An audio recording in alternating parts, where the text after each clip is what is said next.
வணக்கம். நேத்திக்கு பார்த்த எபிசோடில் நானும் டாக்டர் ஸ்ரீவர்மாவும் இந்த ஹார்ட்ஃபுல்னஸ் பயிற்சி அப்படின்ற விஷயத்தை பற்றி நிறையா கேள்வி பதில்கள் உரையாடலாம் உங்களுக்கு கொடுத்தோம். ஒரு சின்ன ரீகேப் அப்படின்னு சொல்லி பார்த்தீங்கன்னா, தியானம்னா என்ன, தியானம் எதற்கு பண்ணணும், தியானம் எப்படி பண்ணணும், தியானம் செய்வதால் என்ன நன்மைகள், தியானம் செஞ்சே தான் ஆகணுமா, கடவுள்ன்ற பொருள் எடுத்து தான் தியானம் பண்ணணுமா, தியானம்ன்றதை எதை வச்சு வேணால் பண்ணலாமா, ஹார்ட்ஃபுல்னஸ் தியான பயிற்சினா என்ன, இதயத்தினுடைய பங்கு என்ன, பிராணாகுத்தினா என்ன, சுத்திகரிப்புனா என்ன, இதையும் தாண்டி பிரார்த்தனைனா என்ன, இது மாதிரி பல முக்கியமான தகவல்களை, முக்கியமான விஷயங்களை நம்ம பார்த்தோம். இதற்கு தொடர்ச்சியாக இன்னும் இந்த டாப்பிக்கில் பேச வேண்டிய விஷயங்கள் நிறையா இருக்குது. நம்மளுடைய இன்றைய பகுதிக்கு போகலாமா? வணக்கம். வணக்கம் டாக்டர் ஸ்ரீவர்மா.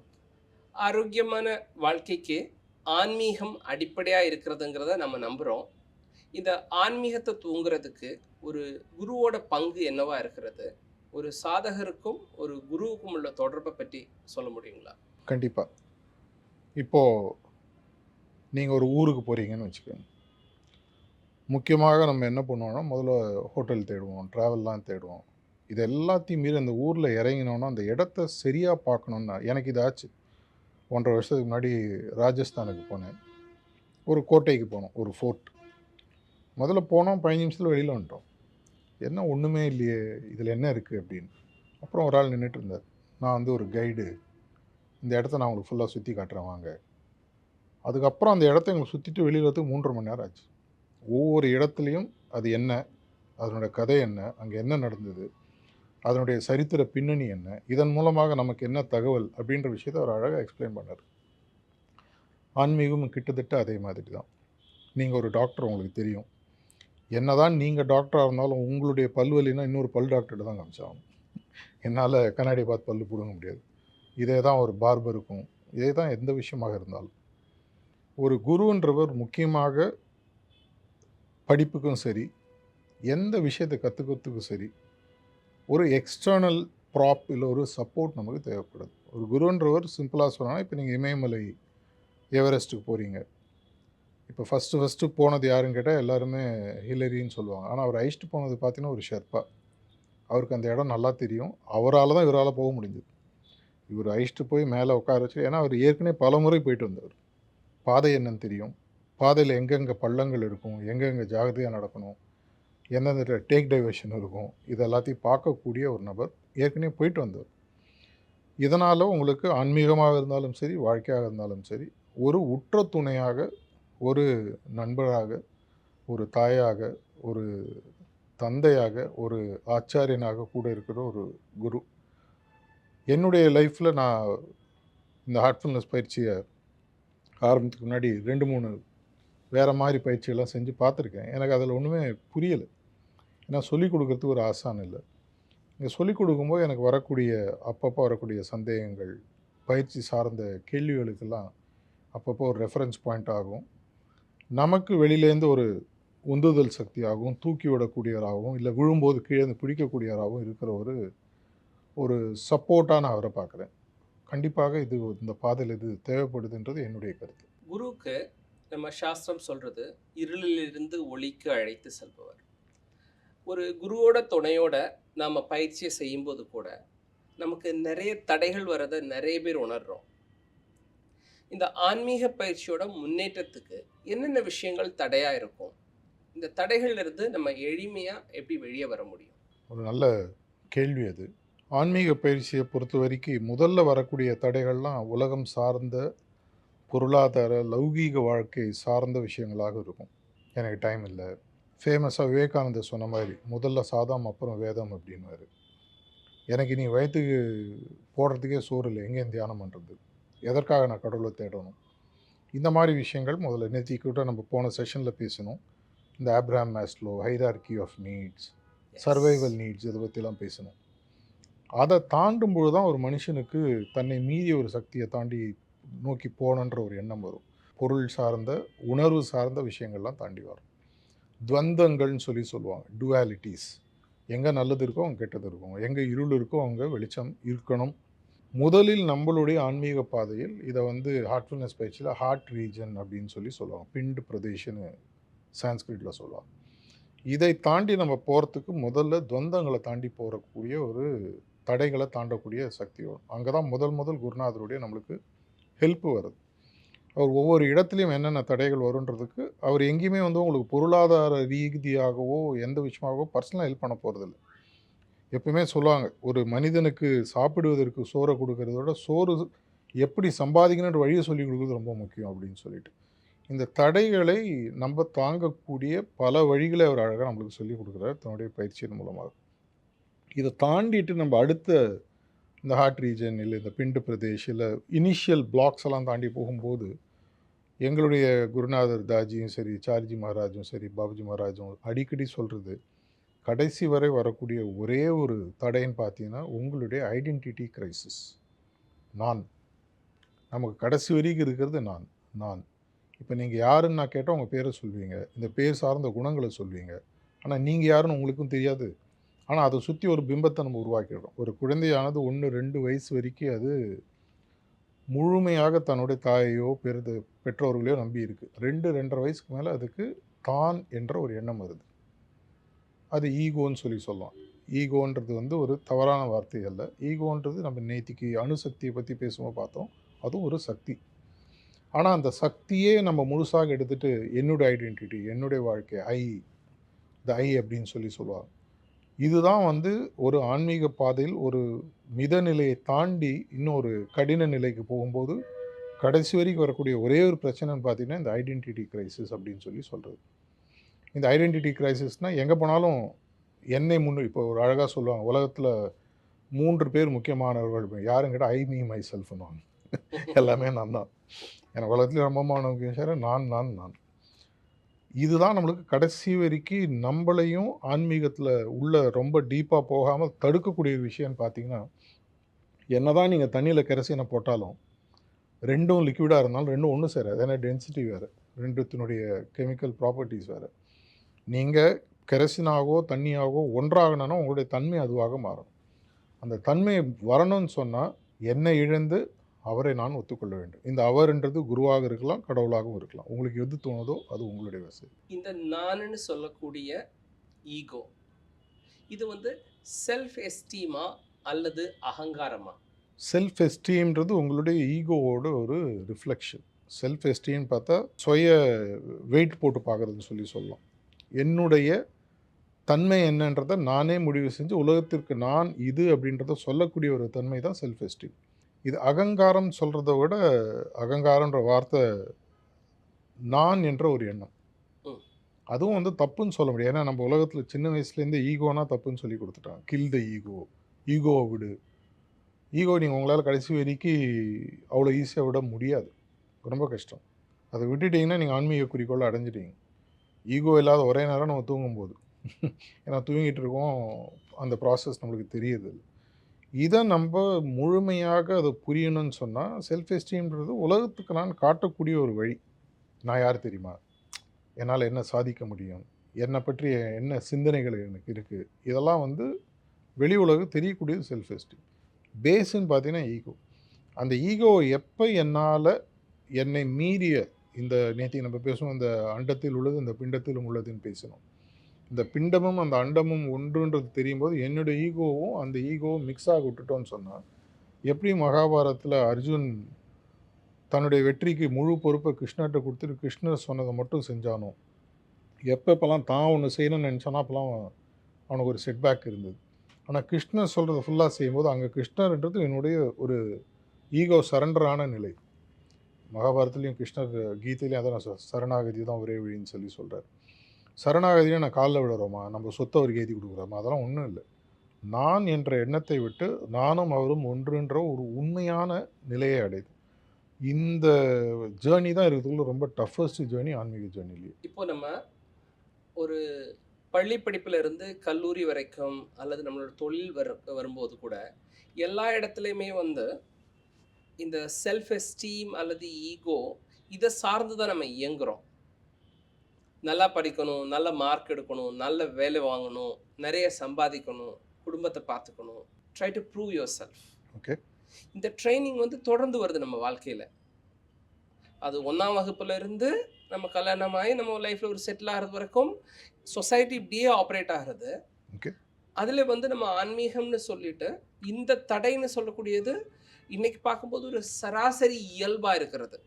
எப்படி பசி ஒரு இயல்பா இருக்கிறதோ அதே போல ஒரு ஃபைட்டரை வந்து ஒரு 12 இயர்ஸ் நம்ம ட்ரெயின் பண்ணுறோம் for a fight and we are telling them you are the ambassador for peace. Okay. அதே போல் ஒரு சாதுவை இது பண்ணிட்டு ஒரு சாதுவாகவே நம்ம வளர்க்குறோம். ஒரு போர் வரும்போது சொல்கிறோம் இதான் weapon, you have to fight it. Okay. இது ஒரு சின்ன ஒரு முரணாக நான் பார்க்குறேன். ஏன்னா இன்னைக்கு இருக்கக்கூடிய வேகமாக வளரக்கூடிய வளர்ச்சின்னு சொல்லக்கூடிய பாதையில் இருக்கக்கூடிய நாம லௌகீக வாழ்க்கையை பொறுத்தளவில் எல்லா இடத்துலையுமே வந்து இந்த அகங்காரம் ஒரு மனுஷனை அல்லது சுயமரியாதை ஒரு மனுஷனை மூவ் ஆகிறதுங்கிறது இயல்பாக இருக்கிறது. இது ஆன்மீகத்தை தொடங்கும் போது எப்படி உருமாற்றம் ஆகிறது அல்லது இந்த தடையை கடந்து வர்றதுக்கு எந்த மாதிரி ஒரு மனோபாவம் நம்ம கொண்டு வரணும். ஏன்னா எல்லா விஷயமுமே நம்ம நல்லா பார்க்குறோம், நல்லா பேசுகிறோம்.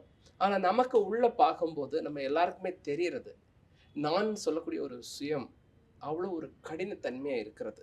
நாம் ஒரு சமுதாய சேவை பண்ணுறோம், இல்லை ஒரு நல்ல விஷயம் பண்ணுறோம், தர்மத்தை சார்ந்த ஒரு தொழில் பண்ணுறோம். எல்லாமே பண்ணாலும் ஒரு நண்பர்களுக்கு உள்ளேயோ அல்லது குடும்பத்துக்கு உள்ளேயோ ஒரு சின்ன ஒரு மனஸ்தாபம்னு வரும்போது கூட அங்கே அந்த நான் எட்டி பார்க்கறது. இந்த நான்னு சொல்லக்கூடியதான் ஐ மீ மை செல்ஃப். எல்லாமே நான் தான், எல்லா பிரச்சனையுமே நான் தான். இந்த நான்ல இருந்து எப்படி எளிமையாக நம்ம வர முடியும்? இதுக்கு ஒரு அழகான ஒரு கதை சாரிஜி மகராஜ் அடிக்கடி சொல்லுவார்.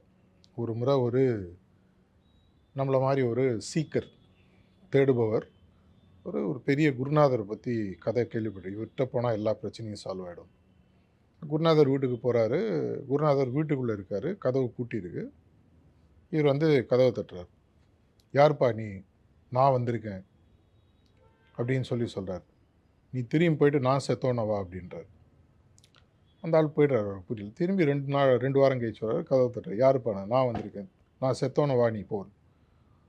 இது புரியல. 3 தடவை 4 தடவை 5ஆவது தடவை நேராக கதவை உடச்சு அந்த ஆள் குத்திருக்காரு. நான் செத்தோனவா, நீங்கள் இப்போ செத்துட்டீங்கன்றார். டே, நான் சொன்னது நான் இல்லை, உன்னுடைய நான் வந்திருக்கேன்னு சொல்கிறே அந்த நான் என்ற எண்ணம். இன்றைக்கி நீங்கள் ஒரு பெரிய ஒரு செயின் ஆஃப் யோகா இந்த ரிலேட்டட் ஆயுர்வேதிக்லாம் நடத்துகிறீங்க. இதை உங்களால் தனியாக நடத்த முடியுமா? கண்டிப்பாக உங்களுக்கு கூட வேலை செய்கிறதுக்கு டாக்டர்ஸ், பணம் போடுறதுக்கு இன்வெஸ்டர்ஸ், இது எல்லாத்தையும் மீறி உங்கள் வியாபாரம் நல்லா நடக்கிறதுக்கு பேஷன்ஸ் வரணும். இவங்ககிட்டலாம் போயிட்டு நான் தான் சொல்லி பாருங்களேன், போய்டுவாங்க வெளியில். மனுஷனுக்கு எங்கே இந்த நான்ற பிரச்சனை வருதுன்னு சொல்லி பார்த்தீங்கன்னா, முக்கியமாக என்னோடய சர்வைவல்னு வரும்போது நான் அடங்கி ஒடுங்கி இருக்கேன். பல முறை எங்களுடைய ஹார்ட்ஃபுல்னஸ் இன்ஸ்டிடியூட்டில் பார்த்தீங்கன்னா தன்னார்வல தொண்டர்கள்னு சொல்லியிருக்காங்க. எல்லாருமே வந்து எந்த விதமான பிரதி உபகாரமும் எதிர்பார்க்காமல் தங்களுடைய பணியை செய்பவர்கள். இதே ஒரு கம்பெனியில் சம்பளம் வாங்கிட்டு ஒருத்தன் வேலைக்கு இருக்கான். இப்போ நம்ம பேசுகிறதே ரெக்கார்ட் பண்ணிகிட்ருக்காங்க. இந்த ரெக்கார்ட் பண்ணுறவங்கள 2 கேட்டகரி இருக்கலாம். ஒருத்தர் சம்பளத்துக்கு வேலை செய்யலாம், ஒருத்தர் வாலண்டியராக இருக்கலாம். இந்த சம்பளத்துக்கு வேலை செய்கிறவர் இன்னும் மரியாதை எக்ஸ்ட்ரா வேலை செய்வார். ஏன்னா அவருக்கு தெரியும், ஒழுங்காக வேலை செய்யலைன்னா அன்னைக்கான சம்பளமோ, மாத கடைசியில் இருக்கக்கூடிய சம்பளமோ, இல்லை தொடர்ச்சியாக வேலை செய்யக்கூடிய தன்மையோ போயிடும். முதலாளிக்கும் வந்துடும். அப்போ நம்ம வாழை சுற்றி உட்காந்துக்கிறோம். ஏன்னா எனக்கு என்னுடைய சர்வைவல்ன்றது முக்கியம். இந்த சர்வைவலுக்கு எது முக்கியமோ அவங்களோட நான் அடங்கி ஒடுங்கி போக கற்றுக்கிறேன். ஆனால் இந்த ஆன்மீகத்தில் மட்டும்தான் இந்த நான்ற பிரச்சனை வருது. ஏன்னு சொன்னால் இவங்களுக்கு ஒரு அப்ட்ராக்டான கான்செப்ட் இன்னும் புரியலை. என்னை தாண்டிய ஒரு சக்தி இருக்குது, அந்த சக்தியை நான் எப்படியோ வேணால் போகலாம், ஆனால் இருப்பதற்குள் சிறந்த வழி அந்த சக்தியுடன் நான் ஒன்றாகுவது. இப்போ நீங்கள் யாரை வந்து நீங்கள் உங்களோட ஒன்றா இருக்க விடுவீங்க? என்னுடைய ஈகோவை அக்செப்ட் பண்ணிட்டு என்னை பாஸாக ஒத்துக்கிறோன்னா என் கீழே நான் வச்சுப்பேன். என்னை எது எடுத்தாலும் கேள்வி கேட்டு நான் சொல்கிறதெல்லாம் தப்பு கண்டுபிடிச்சி என்னை பற்றி தப்பாக சோஷியல் மீடியாவில் போஸ்ட் பண்ணுறேன்னு நான் வேலைக்கு வச்சுக்க முடியாது. இதே மாதிரி ஒரு ஆன்மீக தேடலையும் வரும்பொழுது என்னை மீறி ஒரு சக்தி இருக்குது. அந்த சக்தியினால்தான் அந்த சக்தியை போய் அடைய முடியும். இது எனக்கு உண்மையாக புரியும் பொழுது திரும்பி நான் முதலேன்னு சொல்ல மாதிரி இந்த ஈகோ இல்லை நான் என்ற எண்ணம்ன்றது ஒரு தவறான எண்ணம் கிடையாது. அது ஒரு அணுசக்தி மாதிரி.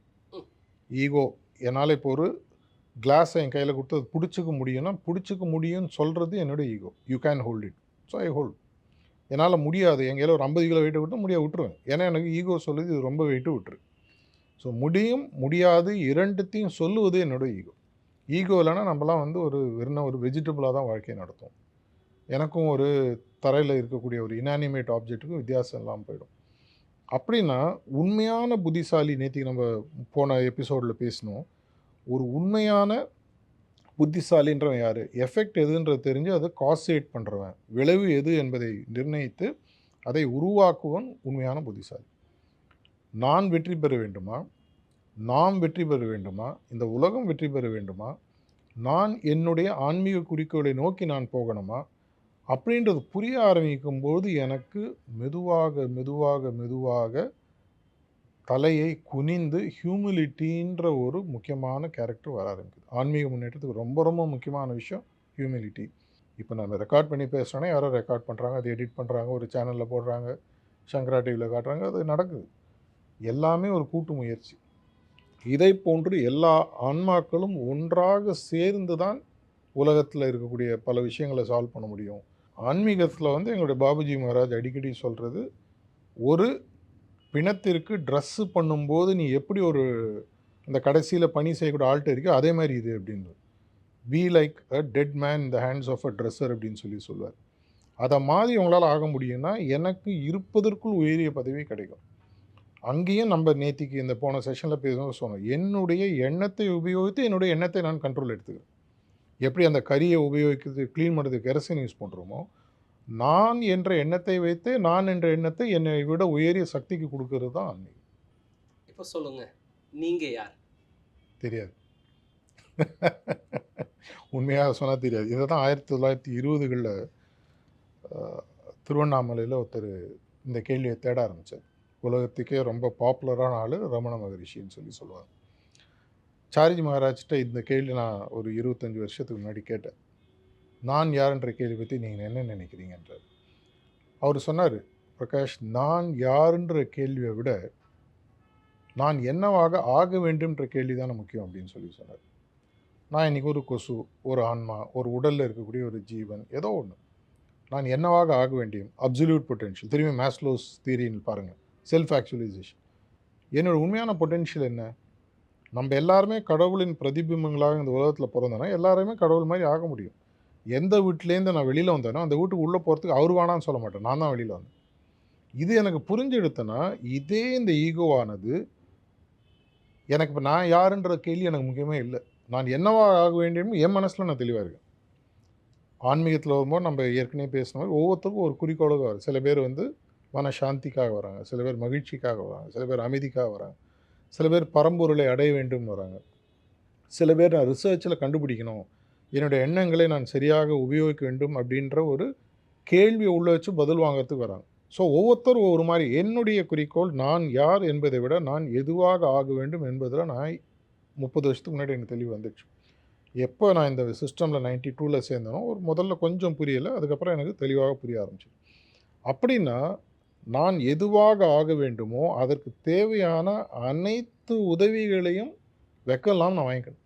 என்னுடைய ஆன்மீக பாதையில் என்னுடைய குறிக்கோள் எனக்கு தெளிவாக இருக்கும் பொழுது எனக்கு எந்த உதவி எங்கிருந்து வந்தாலும், நாளைக்கு டாக்டர் ஸ்ரீவர்மா ஹெல்ப் பண்ணுறாரா, நாளைக்கு நான் எனக்கு அர்ஜென்ட்டாக என்னோடய குருவை பார்க்க போனேன், வழியில் அவர் காரில் வராரு, ஸ்ரீவர்மா காரில் நான் ஏற மாட்டேன், நான் நடந்து போய்க்கிறேன் அப்படின்னு எனக்கு யாருக்கு நஷ்டம்? எனக்கு தானே நஷ்டம். இந்த ஒரு தெளிவு எனக்கு பல நாட்களுக்கு முன்னாடி வந்தது. அதனால் நான் யார் என்பதை விட எதுவாக ஆக வேண்டும், எப்படி அந்த பாதைக்கு வேகமாக போக வேண்டும், யார் யாரிடம் வைக்கலாம் உதவி வாங்கினதில் நான் தெளிவாக இருக்கேன். இந்த நாம் என்னவாக ஆக வேண்டும் அப்படிங்கிறது நீங்கள் பேசும்போது எனக்கு ஞாபகம் வருது. என் மாஸ்டர் அப்படிங்கிற புக்கு பார்த்தசாரதி ராஜகோபாலாச்சாரிஜி மகாராஜ் அவங்களோட இதில் கடைசியாக வந்து செயின்ட் அகஸ்டினோட ஒரு கோட் கொடுத்துருப்பாங்க. நாம் ஒரு பூவை நேசிக்கும் போது அந்த பூவோட தன்மையை நம்ம எடுத்துக்கிறோம், ஒரு கல்லை நேசிக்கும் போது அந்த கல்லோட தன்மையை எடுத்துக்கிறோம், நான் கடவுளை நேசிக்கும் போது நான் பதில் சொல்ல மாட்டேன் அப்படின்னு செயின்ட் அகஸ்டின் முடிச்சிருப்பாங்க. ஓகே. ஸோ ஒரு மனிதன் அவன் கடவுள் தன்மை அடைய வேண்டும் அல்லது கடவுளை உணர வேண்டும், கடவுளாக ஆக வேண்டும், நான் அதுவாக ஆக வேண்டும் அப்படிங்கிற ஒரு முயற்சி இருக்கிறதா இருந்துச்சுனால் அதை அடைய முடியும்னு நீங்க நம்புறீங்களா? இது ஆமாம், இல்லைன்னு சொல்றத விட, வாழ்க்கையில நம்ப ஒரு உயரிய குறிக்கோளை நோக்கி போகும்போது 4 ஸ்டெப்ஸ் ரொம்ப முக்கியம். தாஜி அடிக்கடி சொல்லக்கூடிய விஷயம்னு பார்த்தீங்கன்னா, என்னுடைய மைண்ட்ல நான் இதுவாக ஆக வேண்டும். ஸோ எதுவுமே முதல்ல எண்ணத்தில ஆரம்பிக்குது. இப்ப நான் ஒருத்தர காதலிக்கணும்னு நெனைக்கிறேன். அது எண்ணம். அது எப்போ காதலாக மாறும்? இந்த எந்த எண்ணம் என்னுடைய மனதில் இருக்கிறதோ, அந்த எண்ணத்தை சார்ந்த உணர்வுகள் எனக்கு உள்ள வரும். எனக்கு உண்மையான அந்த ஃபீலிங் ஆஃப் லவ் உள்ள வரும். அப்ப என்ன ஆகுது? நான் சிந்தனைன்ற விஷயமானது இப்பொழுது என்னுடைய உணர்வுகளாக மாறுது. ஸோ ஃபர்ஸ்ட்டு ஸ்டெப் எந்த ப்ராசஸ் முக்கியமா ஸ்பிரிச்சுவல் ப்ராசஸ் பார்த்தீங்கன்னா, திங்கிங் சொல்லி சொல்லுவாங்க. நம்ம மெடிடேஷன் என்ன சொல்றோம்? To think about something continuously. எதையாவது ஒரு எண்ணத்தை தொடர்ச்சியாக எண்ணுதல் ஆன்மீகம், தியானம். இதில இருப்பதற்குள் உயரிய எண்ணம், கடவுள் என்பவர் எல்லா இடத்திலும் இருப்பவர், என்னுடைய இதயத்திலும் ஒளிரூபமாக இருக்கிறார்ன்ற எண்ணத்தில ஆரம்பிக்குது.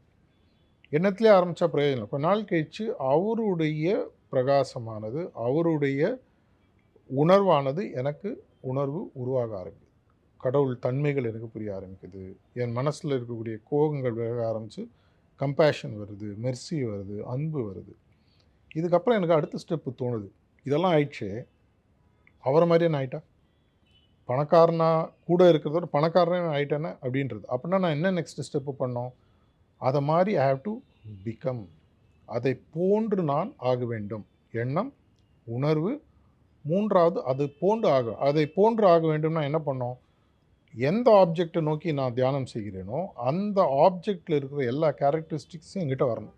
கேரக்டர் ஃபார்மேஷன் இறங்கி, இறங்கி, இறங்கி, இறங்கி எனக்கு மெதுவாக, மெதுவாக, மெதுவாக ஒரு புடம் போட்ட தங்கமாக மாறுகிறேன். ஒவ்வொரு குருநாதரும் சொல்றாங்க, அவங்களுடைய லைஃப்ல குறிக்கோள் தன்னை போன்று மாஸ்டரா இல்ல, மாஸ்டரை போன்று, குருநாதரை போன்ற சிஷ்யர்களை உருவாக்குவது தான் என்னுடைய குறிக்கோள்ன்றார்.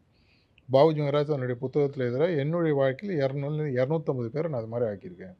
அவங்க யாருன்னு உலகத்துக்கு தெரியாது, தெரியணுன்ற அவசியம் இல்லை. இது 3வது ஸ்டெப்பு டு பிகம். இங்கே ஒரு ரீசெண்டாக தாஜி ஒரு கதை ஒன்று சொன்னார். இது பலமுறை நம்ம பல புத்தகங்களையும் படிச்சிருக்கோம்.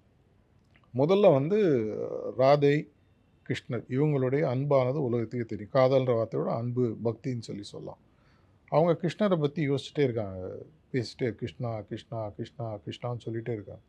ஒரு லெவலுக்கு மேலே என்ன ஆகுதுன்னா, அவங்களுக்கும் இவங்களுக்கும் வித்தியாசமே இல்லாமல் அவங்க என்ன பண்ணுறாங்க, ராதையே ராதே ராதே ராதேன்னு சொல்ல ஆரம்பிக்கிறாங்க.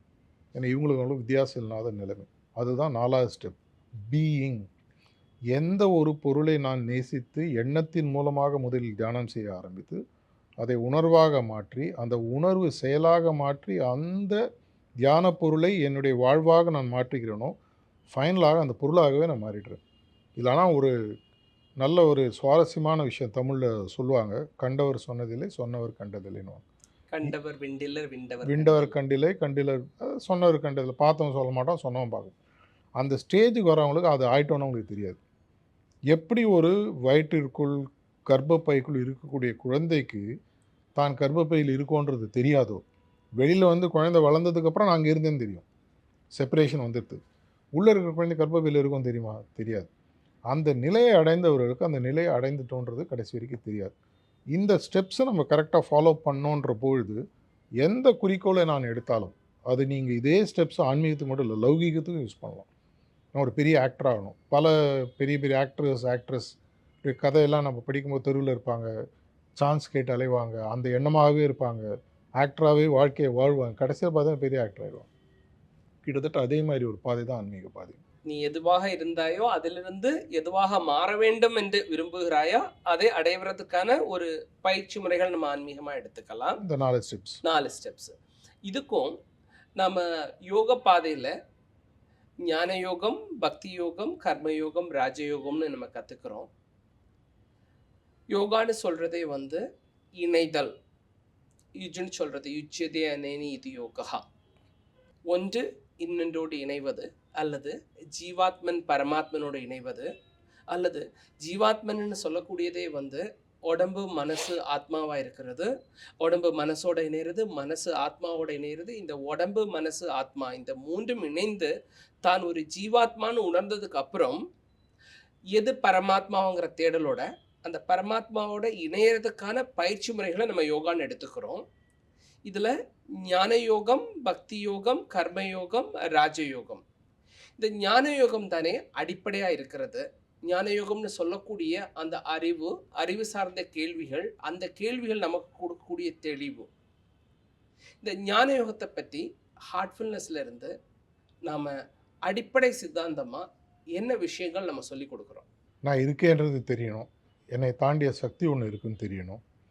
ட்ரூத் எட்டர்னல் அப்படின்ற புத்தகத்துல லாலாஜி மகாராஜ் எங்களுடைய ஹார்ட்ஃபுல்னஸ் மூவ்மெண்ட்டினுடைய ஃபவுண்டர்ன்னு சொல்லுவோம். ஆதிகுருன்னு சொல்லுவோம். அவர் அடிக்கடி இந்த நாலேட்ஜ்ன்ற விஷயத்த பத்தி ஒரு விஷயம் சொல்லுவார். விவேகானந்தர் இத சொல்லியிருக்கார். "A stage will come in life when knowledge is no more useful. You drop it and then move towards the goal." வாழ்க்கையில ஒரு ஒரு இடம் வரும். அப்பொழுது இதுவரை நீ கற்றுக்கொண்ட விஷயங்களை தூர எறிந்துவிட்டு உன்னுடைய குறிக்கோளை நோக்கி செல்ல வேண்டும். ஜெய கிருஷ்ணமூர்த்தி கூட சொல்லியிருக்காங்க. எல்லாரும் அறிந்ததிலிருந்து விடுதலை. கரெக்ட். இதே தான் எங்களுடைய ஆன்மீக பயிற்சியில். உங்களுடைய ஆன்மீக பாதைக்கு உங்களுக்கு தேவையான விஷயங்களை புரிய வைப்பதற்காக. இப்போ நான் இதை வேற ஒரு மாதிரி எக்ஸாம்பிளில் சொல்கிறேன். இப்போ உங்களுக்கு நான் ஒரு 30 நாளைக்கு இது வரைக்கும் உங்களுக்கு ஸ்விம்மிங் தெரியாதுன்னு வச்சுக்கோங்க ஒரு பேச்சு. 30 நாளைக்கு நான் உங்களுக்கு ஸ்விம்மிங் வந்து நான் சொல்லிக் கொடுக்குறேன். ஒவ்வொரு நாளாக ப்ராக்டிஸ் பண்ண ஆரம்பிக்கிறீங்க. 30 நாள் கழித்து மெதுவாக உங்களால் தைரியமாக தண்ணியில் மிதக்க ஆரம்பிக்க முடியுது. இதுக்கப்புறம் நீங்கள் 6 மாதம் 1 வருஷம் 2 வருஷம் ப்ராக்டிஸ் பண்ணுறீங்க. அதுக்கப்புறம் நடுக்கடலில் போயிட்டு ஸ்விம்மிங் பண்ணுறீங்க, டீப் டைவிங் பண்ணுறீங்க, ஸ்கியூபா பண்ணுறீங்க, ஸ்நார்க்லிங் பண்ணுறீங்க. தண்ணி அதில் நீஞ்சக்கூடிய பயங்கள் எல்லாமே உங்களுக்கு போயிடுது. அப்போ உங்களுக்கு எப்படி நீச்சல் பண்ணுன்ற அறிவு ஆற்றல் உங்களுக்கு தேவையா? தேவை, ஆனால் தேவையில்லை. ஏன்னா அது என்னுடைய உடலில் ஒரு அங்கமாக மாறிவிட்டது.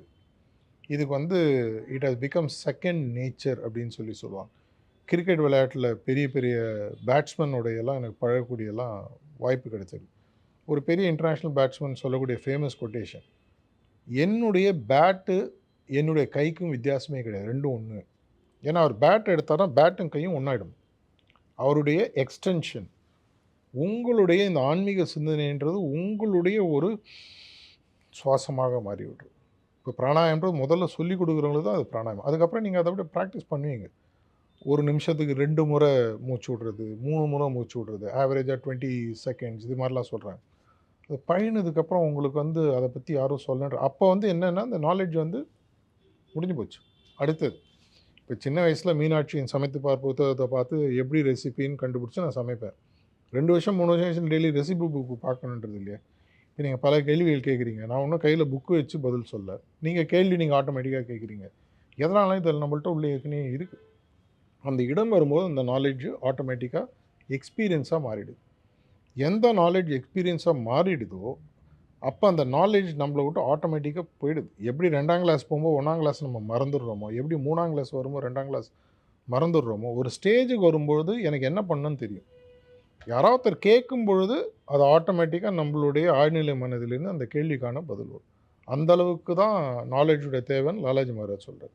நாம் இந்த இடத்துல வந்து நம்ம பயிற்சிகள் பற்றி பார்த்தோம்.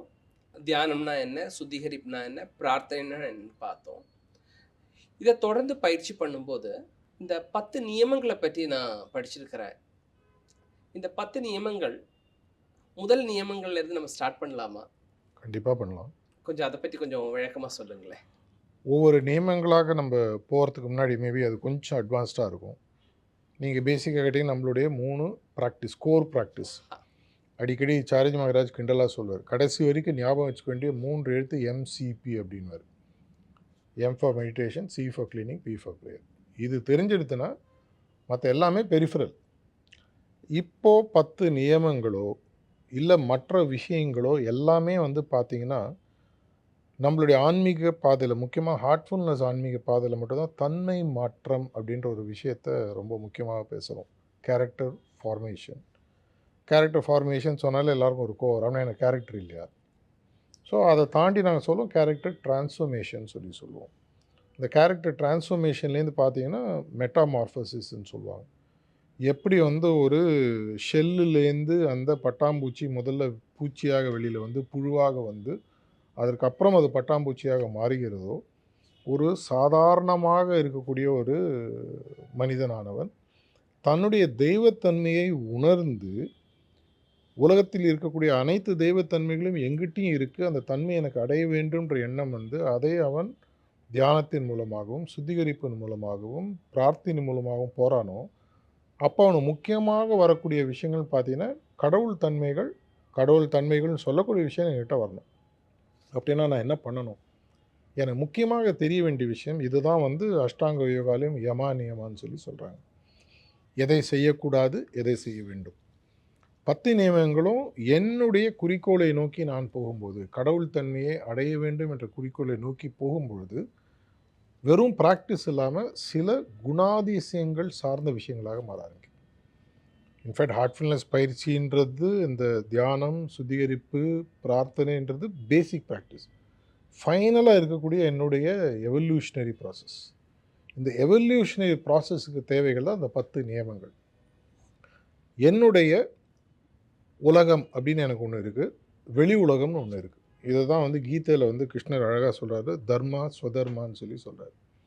தர்மான்றதுக்கு ஒரு அழகான எக்ஸ்பிளனேஷன் கொடுக்குது. That which appalls the universe. எந்த காரணத்தினால் இந்த உலகம், இந்த பிரபஞ்சம் ஒன்றாக நிற்குதோ அதுக்கு பேர் தர்மம். எந்த காரணங்கள், காரியங்கள் செய்ய வேண்டுமோ அதன் மூலமாக உலகத்தை, இந்த பிரபஞ்சத்தை பிடிச்சி வைக்க வேண்டிய விஷயம் தர்மம். அந்த தர்மத்துக்கு ஒரு சப்செட்டாக இருக்கிறது தான் ஒவ்வொரு ஜீவராசியும், மனிதன் உட்பட. எனக்குன்னு சில கடமைகள் இருக்குது. இந்த பிரபஞ்சம் இருக்கணும், இந்த பிரபஞ்சத்தில் நான் இருக்கணும் அப்படின்னா எனக்குன்னு சொதர்மங்கள்னு சிலது இருக்குது. சொதர்மானா என்னுடைய பர்சனல் வேல்யூ சிஸ்டம். எனக்குன்னு சில வேல்யூ சிஸ்டம் இருக்கும். நீங்கள் வந்து ஒரு எந்த மதத்தை சார்ந்து நீங்கள் ப்ராக்டிஸ் ஆரம்பித்தாலும், ஒரு ஹிந்துவாக இருந்தாலும் சரி, முசல்மானாக இருந்தாலும் சரி, கிறிஸ்டியன், ஒவ்வொரு மதத்துலையும் பார்த்தீங்கன்னா சில கோட்பாடுகள் கொடுத்துருப்பாங்க. இப்படி இரு, இப்படி இருக்காது, இதை செய், இதை செய்யாது. ஒரு கைட்லைன். 10 நியமங்களும் பார்த்தீங்கன்னா ஒரு கைட்லைன். எதற்காக? என்னுடைய குணாதிசயங்களை மெதுவாக தீட்டி தீட்டி தீட்டி தீட்டி எனக்கும் என்னுடைய குருநாதருக்கும் எந்த விதமான வேறுபாடுகளும் இல்லாத ஒரு நிலையை நோக்கி அழைத்து செல்லக்கூடிய ஒரு விஷயம் தான் 10 நியமங்கள். இந்த 10 நியமங்களும் வந்து ஒரு அடிஷ்னல், இது ப்ராக்டிஸ்ன்றதோட வே ஆஃப் லிவிங். சுத்தமான காற்றை நம்ம எடுத்தோன்னா என்னுடைய நுரையீரலானது சுத்தமாகாது. அப்படின்னா நான் வாழக்கூடிய வாழ்க்கை நல்லா இருந்ததுன்னா, அடிக்கடி சார்ஜ் மகராஜ் சொல்லக்கூடிய ஒரு ஒரு ரொம்ப ஃபேமஸ் கொட்டேஷன், நீ இந்த உலகத்துக்கு வரும்பொழுது இந்த உலகம் எப்படி இருந்ததோ இதை விட பெட்டராக பண்ணலனால் இதோட மோசமாக பண்ணிட்டு போகாது. நீ 30 வருஷம் முன்னாடி பிறந்தியா, அப்போ உலகத்தில் இருந்த தன்மைகள் என்னவோ அந்த தன்மைகள். இன்றைக்கி உலகத்தில் இருக்கக்கூடிய பெரிய பிரச்சனைகள் என்ன?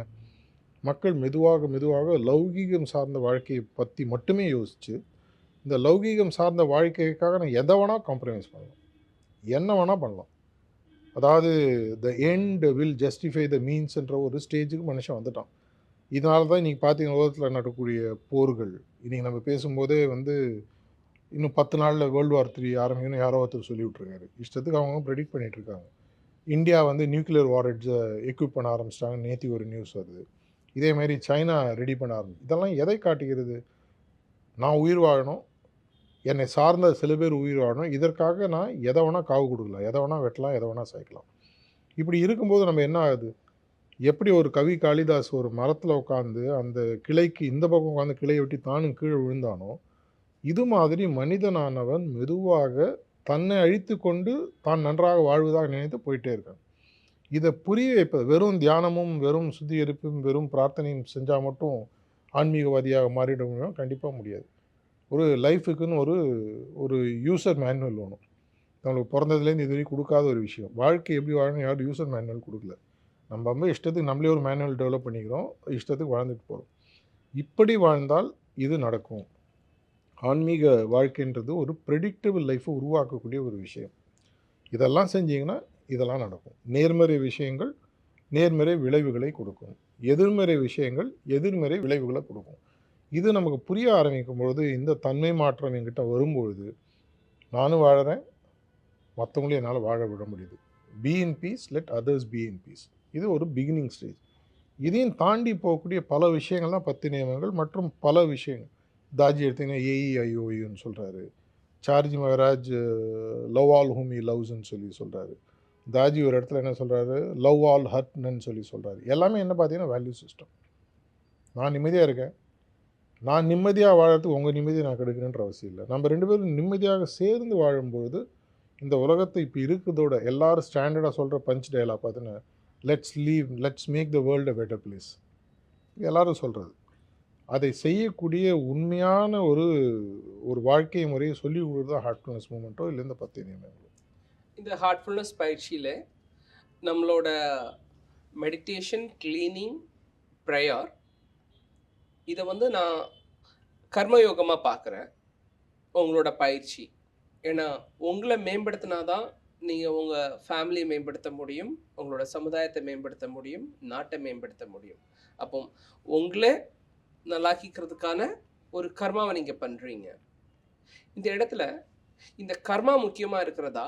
அல்லது நாம சொல்லக்கூடிய இந்த 10 நியமங்கள்னு சொல்லக்கூடிய இந்த ஞானம் முக்கியமா இருக்கிறதா? 2மே முக்கியம் தான். எனக்கு தெரியறது. ஆனால் இந்த 2ல எது முதலில்? பயிற்சியா? பயிற்சிய ஃபாலோ பண்ணக்கூடிய அந்த மேனுவலா? இது வந்து உலகம் தோன்றினிலேருந்து வரக்கூடிய ஒரு கேள்வி. கோழி ஃபர்ஸ்ட்டா, முட்டை ஃபர்ஸ்ட்டா? ம். அதுக்கு ஆக்சுவலாக ரீசெண்டாக வந்து சயின்டிஃபிக்காக கண்டுபிடிச்சிருக்காங்க கோழி தான் ஃபஸ்ட்டுன்னு. நீங்கள் நெட்டில் தேடினா படிக்கலாம். ரொம்ப இன்ட்ரெஸ்டிங். த டன் ரிவர்ஸ் ப்ராசஸ் பண்ணி எதுலேருந்து எது வந்திருக்குன்றதை வச்சு கண்டுபிடிச்சிருக்காங்க. ஆனால் இதை தாண்டிய ஒரு விஷயத்தை தான் நம்ம தாஜி வந்து ரீசெண்டாக ஒரு டாக்கில் சொல்கிறார். அவர் வந்து திரும்பி வந்து அவர் எபிலிட்டி டு டிஸ்கிரிமினேட்ன்ற விஷயத்துக்கு போகிறார். எது உண்மையான பகுத்தறிவு? ம். அதை தான் நம்ம போன எபிசோடில் கூட பார்த்தோம். உண்மையான பகுத்தறிவு என்பது எது என்னுடைய விளைவுகளாக இருக்க வேண்டும் என்பதை நான் தெளிவுபடுத்தி அந்த விளைவுகளுக்கு தேவையான விஷயங்களை உருவாக்குது. What is the effect, how to I Kashid it அப்படின்னு சொல்லி சொல்லுவாங்க. கர்ம யோகாவா, பக்தி யோகாவா, ஞான யோகாவான்றதை விட இது மூன்றும் சேர்ந்து என்னை இது எங்கே கொண்டு போக முடியும் அப்படின்றது எனக்கு புரியும்.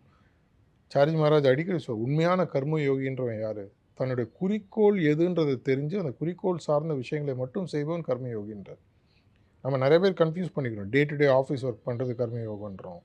ஆஃபீஸில் ஒரு விஷயம், வீட்டு சார்ந்த விஷயங்கள், இதெல்லாம் அது கர்மயோகமே இல்லைன்றது தாஜியும் சொல்கிறார், சாரிஜியும் சொல்கிறார். அதெல்லாம் உன்னுடைய வே ஆஃப் லிவிங். அதுக்காக நீ செய்கிற உண்மையான கர்மயோகம் உன்னுள் இருக்கக்கூடிய உயரிய சக்தியை நீ அடையணுன்றது உனக்கு புரிஞ்சு அந்த குறிக்கோளை அடைவதற்கு தேவையான எந்தெந்த விஷயங்கள் நீ செய்கிறியோ அது மட்டும்தான் கர்மயோகம். அதில் உங்களோட ப்ராக்டிஸ் வந்தது. இதற்கு எனக்கு பக்தின்ற ஒரு வழி எனக்கு சொல்லிக் கொடுக்குது. உண்மையான பக்தி தான் எனக்கு குறிக்கோளை நோக்கி போக முடியுன்றது. ஞானம் எனக்கு சொல்லிக் கொடுக்குது இந்த பக்தி இப்படி அடையலாம்னு சொல்லுது. ஏன்னா நமக்கு ஒரு ஃபேக்கல்ட்டி இருக்குது, எபிலிட்டி டு திங்க் ஓடே செப்பாரேன்னு சொல்லுவாங்க. என்னால் சிந்திக்க முடியும். இந்த சிந்தனையை வைத்து பக்தியை வளர்க்க முடியும். இந்த சிந்தனையை வைத்து கர்மயோகத்தை எடுத்துக்கொண்டு செய்ய முடியும். இப்போ ஒரு சாம்பாருக்கு புளி முக்கியமா, உப்பு முக்கியமா அப்படின்னு கேட்டால் நீங்கள் என்ன பதில் சொல்லுவீங்க? புளியும் முக்கியம், உப்பும் முக்கியம், காரமும் முக்கியம்.